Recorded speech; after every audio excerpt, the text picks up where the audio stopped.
নমস্কার, Rishibani institute of Vedic অ্যাস্ট্রোলজির পক্ষ থেকে স্বাগত জানাই আজকের জ্যোতিষ আলোচনায়। আমি শান্তনু আপনাদের সঙ্গে।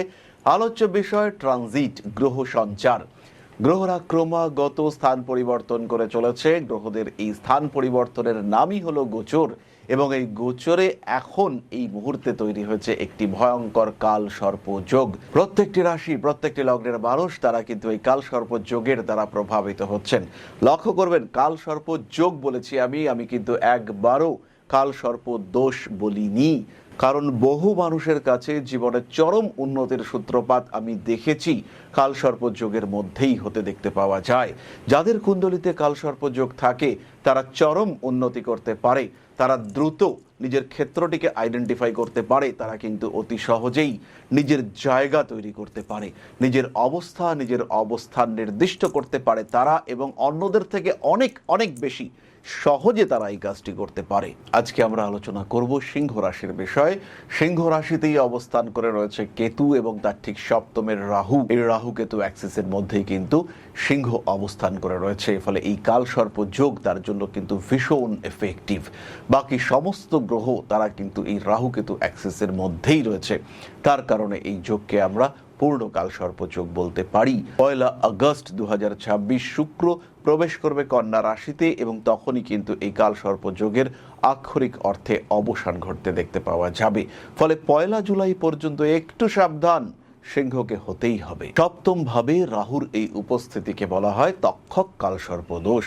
তক্ষক কিন্তু শুধুমাত্র একটা নাম নয়, তক্ষক একটা মিশন, তক্ষক একটা ডেস্টিনেশন। কোনো একটি বিশেষ বিষয় কমপ্লিট করব, এই যে প্রতিজ্ঞাবদ্ধ হওয়া, তার ইন্ডিকেশন, তার সিগনিফিকেশন কিন্তু তক্ষক। সুতরাং সিংহ রাশি সাপেক্ষে সৃষ্টি হওয়া এই তক্ষক কাল সর্পদোষ, এটা কিন্তু সব অর্থেই যে ঘাতক বা দোষজনক তা কিন্তু নয়।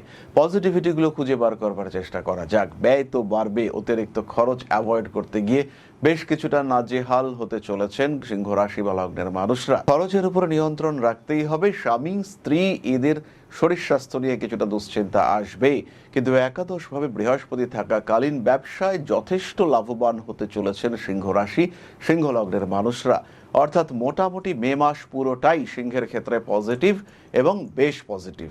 সিংহ রাশি সিংহ লগ্নের মানুষজন তাদের স্পেসিফিক কোনো একটি বিষয় টার্গেট করে সেই টার্গেট অ্যাচিভ করবার সুযোগ, সেটা কিন্তু আমরা স্পষ্টভাবে দেখতে পাবো। রেসপন্সিবিলিটি বাড়বে সিংহ রাশি সিংহ লগ্নের মানুষদের ক্ষেত্রে, এবং সেই রেসপন্সিবিলিটি কমপ্লিট করতে গিয়ে সিংহ কিন্তু মাঝে মাঝেই বেশ কিছুটা পীড়াগ্রস্ত হয়ে পড়তে পারেন।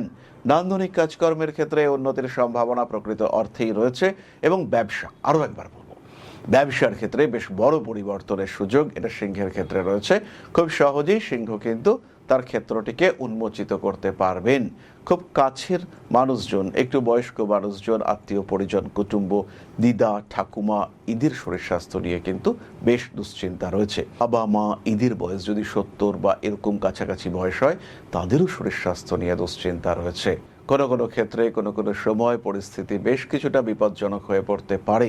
নিজের লক্ষ্যকে অটুট রাখার চেষ্টা এটা করতে হবে, নিজেকে ভালো রাখার চেষ্টা এটা করতে হবে। অবশ্যই নিজের ক্ষেত্রটিকে উন্মোচিত করবার চেষ্টা এটা আপনাকে করতে হবে। পারিপার্শ্বিক পরিস্থিতি কোনো কোনো সময় বেশ কিছুটা জটিল হয়ে উঠতে পারে, কিন্তু সেই পরিস্থিতি নিয়ন্ত্রণ করতে পারবেন সিংহ রাশি বা লগ্নের মানুষরা। বাড়ির পরিবর্তন এইটা দেখতে পাওয়া যাবে। বাড়ি ছেড়ে বেরিয়ে আসা, নিজের একটা নতুন থাকার জায়গা তৈরি করা, এরকম মেন্টালিটি আমরা সিংহের ক্ষেত্রে দেখতে পাবো।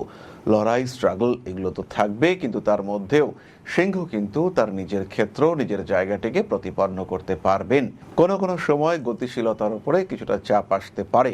কোনো কোনো সময় সিংহ রাশি বা লগ্নের মানুষ তারা কিছু ভুল সিদ্ধান্ত নিয়ে ফেলতে পারেন, কারণ লগ্নের উপরে কেতুর অবস্থান এটা অবশ্যই কিছুটা দুশ্চিন্তার কারণ সৃষ্টি করতে পারে। নিজের জীবনের বেশ কিছু ক্ষেত্রে গোপনীয়তা বজায় রাখার চেষ্টা এটা অবশ্যই আপনাকে করতে হবে। ইমোশনাল হয়ে পড়তে পারেন, প্রেম ভালোবাসা ইত্যাদি ক্ষেত্রে অবশ্যই উন্নতির সুযোগ রয়েছে। নান্দনিক কাজকর্মের ক্ষেত্রেও ইমপ্রুভমেন্ট, ডেভেলপমেন্ট দেখতে পাওয়া যাবে। ধীরে ধীরে ধাপে ধাপে নিজের লক্ষ্যের দিকে এগিয়ে চলুন, সাকসেসফুল হবেন সিংহ রাশি বা লগ্নের মানুষরা।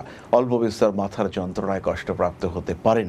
এই সময় কিন্তু সাইনাস, মাইগ্রেন, ঠান্ডা লাগা এগুলোর সমস্যা সৃষ্টি হতে পারে। নিজেকে ভালো রাখার, নিজেকে হ্যাপি রাখার চেষ্টা করুন, আপনি জিতবেন, উন্নতি হবে। এরপরে আমরা চলে আসবো নাক্ষত্রিক আলোচনা প্রসঙ্গে। তার আগে বলি দুর্গাপুর, কলকাতা এবং আগরতলার সঙ্গে সঙ্গে এবার কিন্তু আমরা জামশেদপুরেও থাকছি। মে মাস থেকেই শুরু হচ্ছে আমাদের জামশেদপুর চেম্বার এবং প্রথম দিন সম্পূর্ণ বিনা খরচে আপনারা দেখাতে পারবেন, সম্পূর্ণ বিনা পারিশ্রমিকে আমি আপনাদের জন্মকুণ্ডলী দেখব। প্রথম দিনের জন্য এই সুযোগ জামশেদপুরবাসীদের উদ্দেশ্যে। এছাড়াও সরাসরি দেখানোর জন্য অনলাইনে বা অফলাইনে কথাবার্তা বলতে পারেন। খেয়াল রাখবেন, জ্যোতিষশাস্ত্র এমন একটা শাস্ত্র যেখানে ম্যাজিক নেই, কিন্তু কিছুটা লজিক আছে। জীবনের আমূল পরিবর্তন নয়, জীবনের পথ প্রদর্শন, এটা জ্যোতিষের কাজ এবং এটাই আমরা করে থাকি। তাই যারা নিজেদের জীবনকে একটা রূপরেখার মধ্যে নিয়ে আসতে চান, যারা একটা সিস্টেমেটিক আপস অ্যান্ড ডাউনসকে নিয়েই চলতে চান, যারা মেনে নিতে পারেন আপনার জীবনের উত্থান এবং পতনের দিকগুলিকে, তারা অবশ্যই আমাদের কাছে আসতে পারেন। সমস্যার সমাধান সূত্র খুঁজবেন আপনি, আর আপনাকে সাহায্য করব আমরা। এটাই ঋষিবাণী, আর এটাই জ্যোতিষ। আর যারা জ্যোতিষ শিখতে চাইছেন তাদের জন্য ঋষিবাণী ছাড়া আর কোনো প্রশ্নই নেই। বাংলা ভাষায় জ্যোতিষ শিক্ষা মানে সেটা ঋষিবাণী। পশ্চিমবঙ্গ হতে পারে, বাংলাদেশ হতে পারে, আসাম হতে পারে, ত্রিপুরা হতে পারে, যেখান থেকে শিখতে চাইবেন অনলাইনে জ্যোতিষ শিখুন ঋষিবাণী ইনস্টিটিউট অফ ভেদিক অ্যাস্ট্রোলজিতে। কিছুদিনের মধ্যেই আসাম এবং ত্রিপুরায় আমাদের অফলাইন ইনস্টিটিউশন চালু হচ্ছে। বাংলাদেশেও আমরা ইনস্টিটিউশন চালু করবার পরিকল্পনা করছি। অফলাইনে তো আপনারা ক্লাস করতেই পারবেন, তাছাড়া এখন অনলাইনেও ক্লাস করতে পারেন।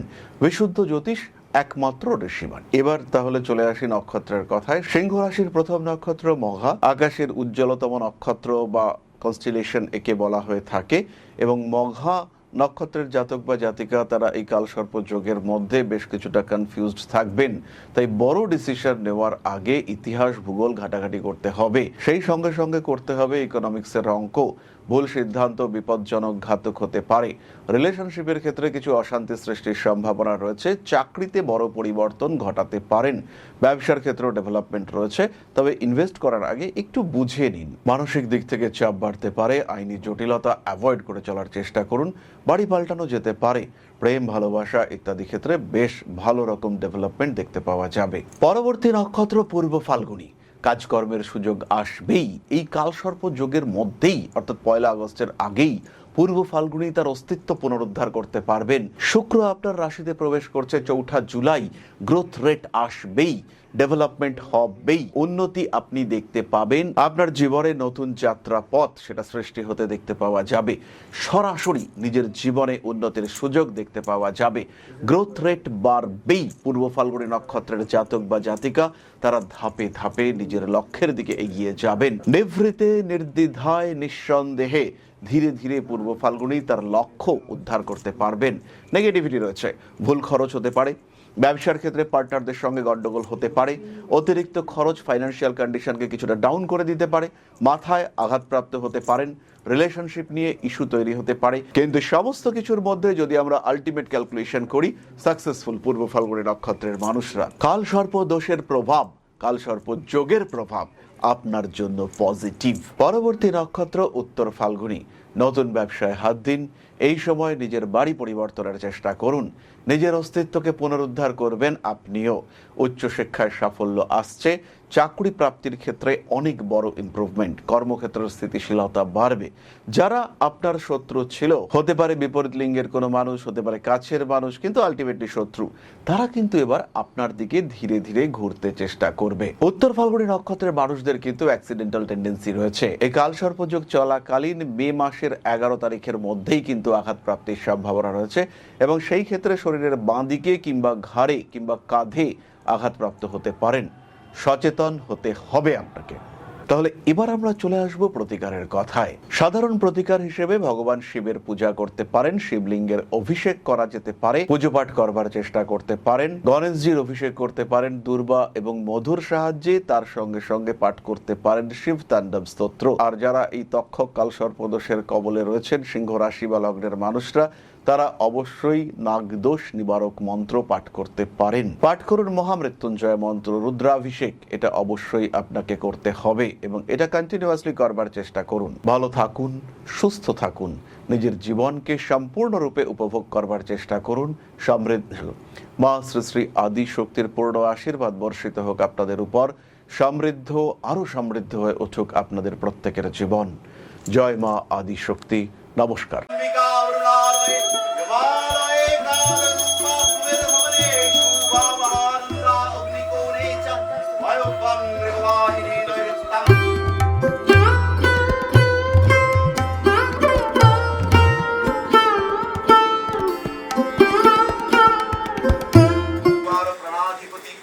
दक्षिणा कालिका परिषदाय स्वाहा।